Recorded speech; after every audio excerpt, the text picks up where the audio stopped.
Lactantius, The Deaths of the Persecutors, Episode 4. Here is a coin bearing the image of Helena Augusta, Constantine's mother.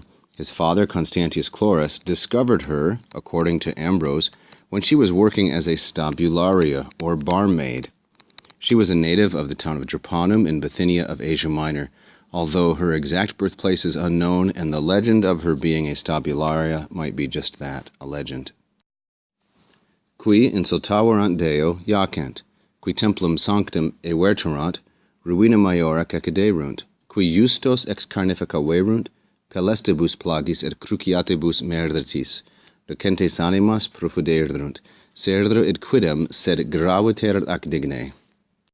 Lactantius now continues to discuss the fates of those who persecuted the church, those who had outraged against God. Insultaverant, notice, is pluperfect, and it takes the dative case. Those who had insulted or shown defiance to God, jacent, they now lie destroyed. Those who, everterant, another pluperfect, had overturned the holy temple, these ones, caeciderunt, they have fallen by a greater ruin, ruina maiore.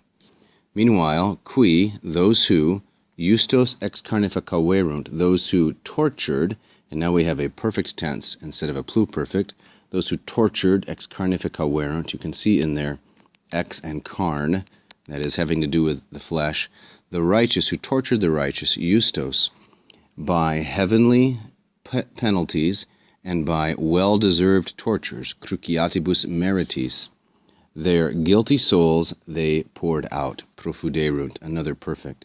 Let's schematize this long and stylistically impressive sentence so that its structure may be more clear.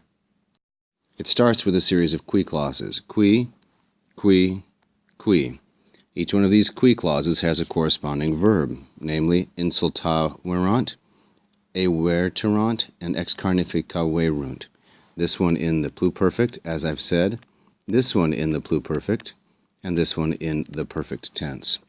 Now, each one of these qui clauses has a corresponding verb that's independent, namely jacent, caeciderunt, and profuderunt. The first one is present, and the last two are perfect. Thus we have qui insultaverant, like so, and then we have jacent. Then we have qui everterant in the pluperfect, and then we have caeciderunt in the perfect. And finally, qui ex carnifica verunt, etc., and then profuderunt. There are internal differences in structure as well. Notice that insultaverant takes the dative, while everterant takes an accusative object, templum sanctum, and caeciderunt patterns with this ablative of means. They fell by a greater ruin.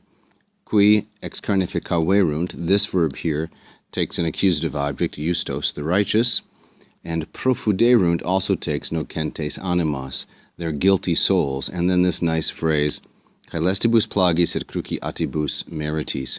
Notice how the nouns are placed in the middle, plagis and cruciatibus, and their corresponding respective adjectives on the outside, forming a nice A-B-B-A construction. Finally, this little sentence, which is completely lacking in a verb. This happened, and id refers to all that came before, late, no doubt, but seriously and well-deserved.